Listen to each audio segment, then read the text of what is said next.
Have you ever experienced a reality check? You know, one of those harsh reality checks that totally rock your perception of your ability.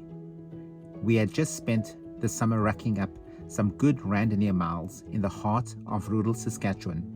Now, these rides weren't easy, and completing our first Super Randonnee series and 1,000 kilometer in a single season without a single DNF gave us a degree of confidence.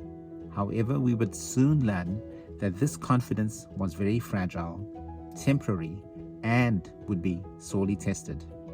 This was a lesson that we would learn in the summer of 2022, when we took on the most difficult challenge of our short randonnee careers. We took on the Coulee Grand Randonnee challenge in Minnesota and Wisconsin, which was to try and complete a distance of 1,200 kilometers in a time limit of just 90 hours. Now, the difference between the Coulee Challenge and anything that we have taken on before was that the route included almost 12,000 meters of elevation gain. And to put this in perspective, this is completely different to what we are accustomed to, where in Saskatchewan, the average elevation gain per 100 kilometers is a mere 25 meters. Insert your name here. Insert your name here. Promise not to do stupid stuff. Promise not to do stupid stuff. All right, everybody have a safe ride. When we set off from the start line in Apple Valley in the early hours of the morning, we had no idea what we were in for and just how much that elevation gain would impede our progress.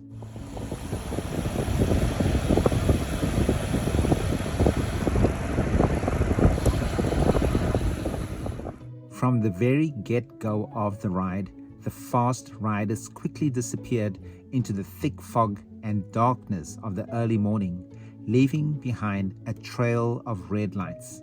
We valiantly held the wheels of some of the more steady riders, faithfully following them through the dark. We are on day one of the Coulee Challenge, and we have just left Minneapolis, the suburb of Apple Valley, and we are on our way to our first checkpoint. It's just after 4, and yeah, we're in a small group, and we're managing to keep up. It's lots of hills, very undulating, so I'll keep you posted as to how we go. Speak to you again soon. Bye.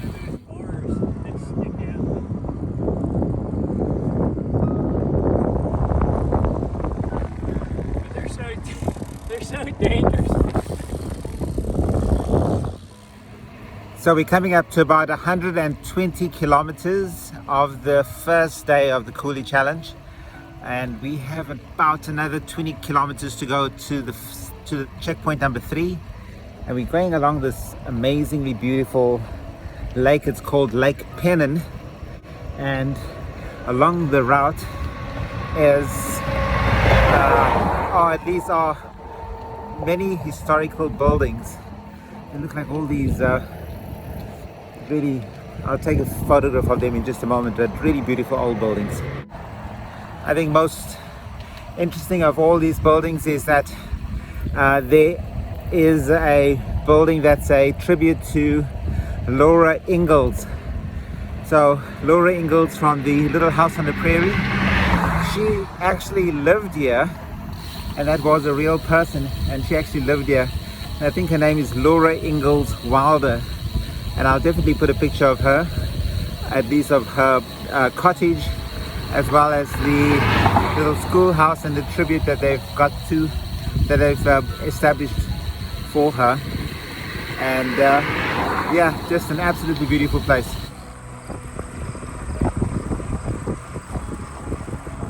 Pepin would be the last opportunity to have some leisure time before the real challenge started.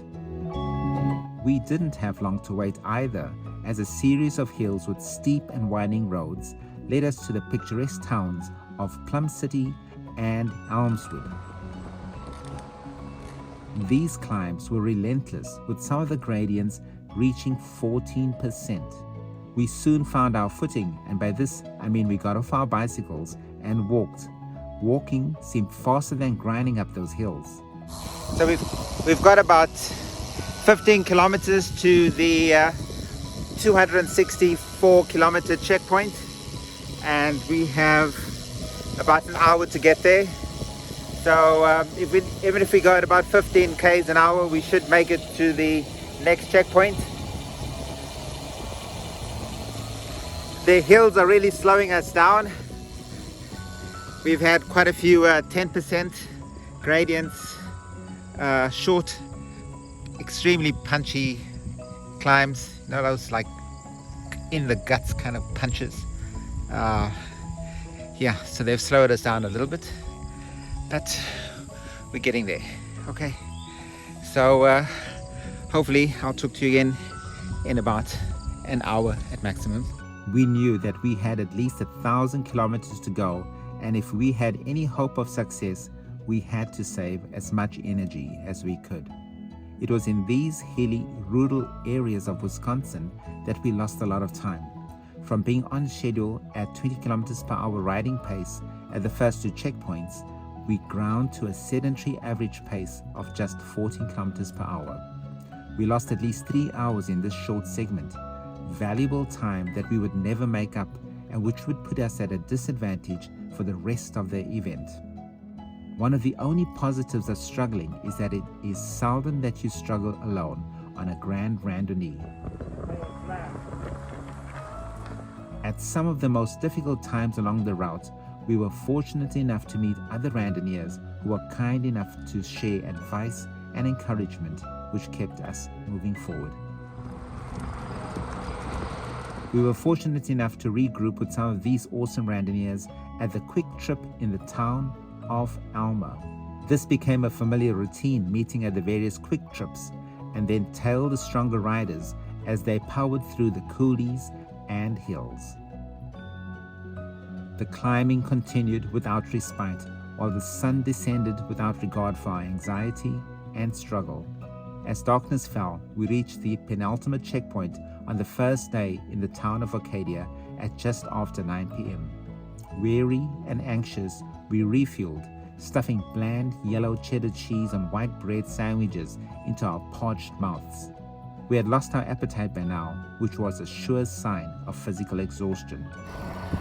Well, the light is fading really quickly on our first day of the Coulee Challenge. We're just about 300 kilometers into the ride now, and we've got about 15 kilometers to our penultimate checkpoint of the day. And yeah, it's been a tough day, and yeah, but also lots of excitement and awesome scenery. My Wahoo once again has died, and so I'm using the Ride with GPS navigation system, and yeah, the navigation system's got a South African narrator, and it's so cool to listen to her accent. So yeah, makes us feel like we're quite at home.